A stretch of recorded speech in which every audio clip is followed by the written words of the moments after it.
je m'appelle Maxime, je suis aide-soignant au SAMSA de l'Haye-les-Roses où on accompagne une vingtaine de personnes. On est 2 aides-soignants, 2 infirmières et 3 éducatrices. Je suis aide-soignant depuis 9 mois au sein de la fondation. Avant, j'étais aide-soignant en foyer d'accueil médicalisé. Notre rôle au sein du SAMSA, c'est d'accompagner les personnes, surtout dans leur démarche médicale, faire des accompagnements à leurs rendez-vous médicaux, chez les spécialistes, organiser leurs rendez-vous, leurs déplacements et leur expliquer ce qui leur a été dit et de les aider à mettre en place les prochains rendez-vous.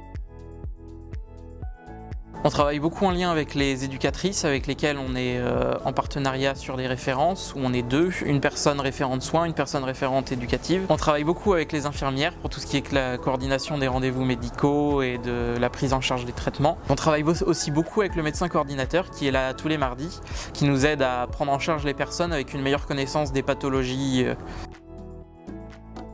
Mon parcours professionnel, ça a été de travailler en EHPAD. Ensuite, j'ai fait ma formation d'aide-soignant. Et à la suite de ça, je suis allé travailler dans un foyer d'accueil médicalisé où j'avais déjà fait un stage où ça s'était très bien passé, où ça m'avait beaucoup plu. Et ensuite, j'ai déménagé sur Paris. Et là, j'ai cherché un établissement qui correspondait un peu à un foyer et j'ai découvert le SAMSA. Et le descriptif de poste m'a beaucoup plu, donc j'ai tenté et je suis là depuis 9 mois et ça me plaît beaucoup.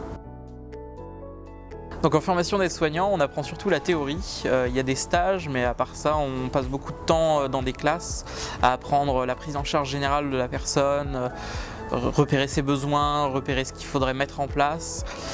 Et ça correspond vraiment beaucoup à ce qu'on fait ici. En EHPAD, par exemple, on n'a pas forcément le temps. Ce qu'il faut qu'on mette en place, c'est de réussir à faire les toilettes dans la période requise. Alors qu'ici, on a vraiment le temps et l'équipe capable de prendre en charge les personnes, de réfléchir à leurs besoins, à ce qu'il faut mettre en place. Et on peut mettre les choses en place. Et ça, c'est vraiment très intéressant et ça correspond vraiment beaucoup à la formation d'aide-soignant.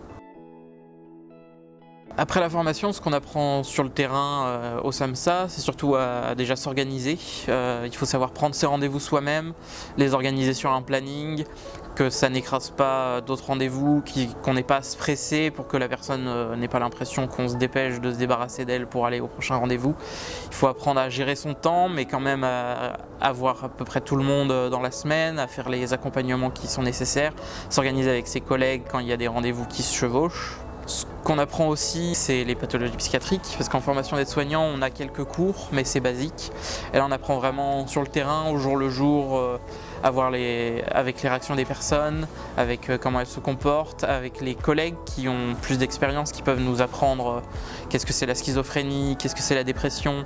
Même si on a des bases, c'est vraiment bien d'avoir les collègues qui nous aident à apprendre et de s'en rendre compte sur le terrain aussi de ce que c'est. Alors les qualités qu'il faut avoir pour travailler en SAMSA, déjà c'est être autonome.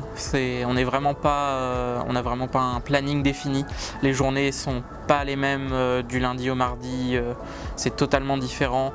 On a aussi des activités le week-end, donc ça change vraiment, il faut savoir s'adapter. Savoir être polyvalent entre aide-soignant et un petit peu avoir une part d'éducateur. Il faut avoir un bon relationnel, il faut savoir rentrer en contact avec les personnes, pas avoir peur de la différence aussi. Il faut avoir une bonne force psychologique, parce que des fois ils peuvent nous apporter des choses qui ne sont pas faciles à entendre. Il faut savoir mettre une distance quand même, tout en sachant leur montrer qu'on est empathique et qu'on reçoit ce qu'ils nous envoient, mais savoir se protéger. Il faut aussi être patient, parce qu'il y a des accompagnements qui prennent beaucoup de temps, il y a des accompagnements qui sont annulés à la dernière minute si c'est pas devant la porte de la personne qui ne nous ouvre pas. Donc il faut savoir prendre sur soi et comprendre pourquoi les rendez-vous sont annulés, ou savoir attendre dans les salles d'attente des médecins.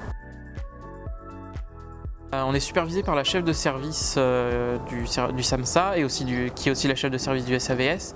On fait des réunions tous les mardis où les opinions de tous les professionnels sont importants. Les aides-soignants, les éducatrices, les infirmières, le médecin. On a tous notre mot à dire et on travaille tous vraiment dans l'intérêt de la personne. Il n'y a pas de hiérarchie, c'est vraiment une équipe pour une personne. Ce qui me plaît le plus de travailler ici, c'est déjà qu'on est très autonome et en tant qu'aide-soignant, c'est vraiment quelque chose qu'on ne trouve pas beaucoup ailleurs.